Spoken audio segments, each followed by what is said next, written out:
दोस्तों goal set करने के लिए एक स्ट्रेटेजी बहुत ही यूजफुल है और बहुत ही फेमस है। उसको बोलते हैं smart strategy for setting your goals. दोस्तों स्मार्ट यानी कि स्मार्टनेस वाला स्मार्ट नहीं है, यहाँ पे स्मार्ट का पूरा फुल फॉर्म है। एक के बाद एक बात करते हैं दोस्तों। स्मार्ट में पहले आता है एस फॉर स्पेसिफिक, यानी कि आपका गोल स्पेसिफिक होना चाहिए, एकदम डिटेल्ड में आपने सब कुछ तय किया हुआ होना चाहिए। किसी का गोल होगा कि मैं बहुत पैसे वाला बनना चाहता हूं, ये मेरा गोल है, लेकिन नहीं दोस्तों, इसको गोल नहीं माना जाएगा। ये सिर्फ एक हवा में बातें मानी जाएगी। अगर गोल होता तो वो कुछ यूं होता कि मैं 50 करोड़ रुपए कमाने चाहता हूं, या फिर 50 लाख या फिर 10 लाख, यानी कि बहुत पैसे। ये एक स्पेसिफिकेशन नहीं है। कितने पैसे कमाने चाहता है ये स्पेसिफिकेशन है, इसको गोल कहा जाता है। कोई बोलेगा कि मुझे एक लग्जरियस कार खरीदनी है, ये मेरा गोल है। नहीं दोस्तों, ये हवा में बातें हैं।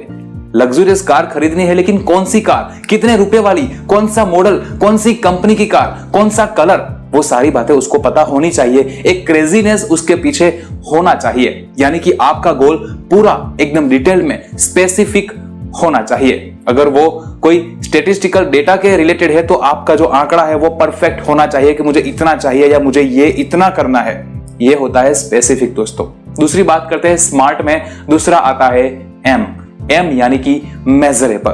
दोस्तों आप अपने गोल तक पहुंचने के लिए जो भी एफर्ट्स करते हो, जो भी आप मेहनत करते हो, वो मेजरेबल होनी चाहिए, यानी कि आपको रोज पता चलना चाहिए कि मैं सक्सेस की तरफ कितना आगे बढ़ रहा हूं, मैं कुछ इंप्रूव कर रहा हूं या नहीं कर रहा हूं। ये सारी चीज आप मेजर कर पाते होने चाहिए। आपका गोल मेजरेबल होना चाहिए दोस्तों स्मार्ट में आता है तीसरा ए फॉर अचीवेबल। आपका गोल अचीवेबल होना चाहिए, एक इंसान कर सके ऐसा होना चाहिए। मैं सिर्फ ऐसे ही बात करूं कि मैं उड़ूंगा या फिर मैं गायब होकर दिखाऊंगा, तो ये कोई गोल नहीं है दोस्तों, क्योंकि ये अचीवेबल नहीं है।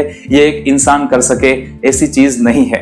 आपका गोल अचीवेबल होना चाहिए दोस्तों, ठीक है। उसके बाद स्मार्ट में आता है चौथा आर फॉर रिलेवेंट, यानी कि आपका गोल आपकी पर्सनालिटी के साथ, आपकी स्किल के साथ मैच करता होना चाहिए। आपका जो टैलेंट है, आप अभी जो हो उसमें ही बेटर बनके कुछ कहीं पे पहुंच सकते हो, आपका वो गोल होना चाहिए।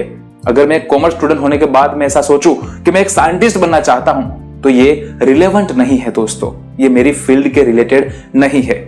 मैं कॉमर्स में पढ़ा हुआ हूं और अभी स्पीच रिलेटेड मेरा वर्क है, और मैं साइंटिस्ट बनने का सोचूंगा तो ना ये मेरी स्किल है, ना मुझे कोई एक्सपीरियंस है, तो ये इररिलेवेंट गोल हो जाएगा दोस्तों। तो आपको अपने आप को देख के, अपनी स्किल को देख के, अपने टैलेंट को देख के आपको एक गोल चूज करना है दोस्तों। स्मार्ट में लास्ट में आता है टी यानी कि टाइमली, यानी कि आपका गोल टाइम लिमिट के साथ होना चाहिए। उसकी कोई डेडलाइन होनी चाहिए दोस्तों। आप कोई बंगला बनाना चाहते हो, कोई कार खरीदना चाहते हो, कोई डिग्री चाहते हो, या कोई भी बड़ी चीज चाहते हो, वो आपको कब तक चाहिए, कौन सी तारीख, कौन सा टाइम, डेडलाइन होनी चाहिए दोस्तों। कब तक चाहिए आपको? आप बंगलो खरीदना चाहते हो तो कितने सालों में, कौन सी डेट तक आप ये बंगला खरीद लोगे, ये आपको अभी से डिसाइड करना पड़ेगा। तभी आप पूरी लगन से काम करोगे, वरना क्या होगा दोस्तों? बंगलो खरीदना है, हाँ उसके लिए मैं मेहनत कर रहा हूं, हाँ करूंगा मैं, अगले साल से कुछ सोचता हूं मैं, इतने सालों में कर लूंगा मैं, ऐसा चलता रहेगा दोस्तों। लेकिन एक तारीख डिसाइड करो कि 2025 की 31 दिसंबर तक ये बंगलो में खरीद लूंगा, 31 दिसंबर 2022 तक ये गाड़ी में खरीद लूंगा दोस्तों। तो सब कुछ स्पेसिफिक होना चाहिए, टाइम के साथ आपने डिसाइड किया हुआ होना चाहिए, तभी आप पूरी जी जान से उसके पीछे मेहनत करोगे। और अगर टाइम के साथ ये गोल आपने नहीं बनाया तो भी उसको गोल नहीं माना जाएगा दोस्तों, वो सिर्फ बातें ही मानी जाएगी दोस्तों। गोल बनाने के लिए ये स्मार्ट स्ट्रेटेजी आपको यूजफुल होगी, और आपको इसे ध्यान में रख के ही अपना गोल जरूर बनाना चाहिए।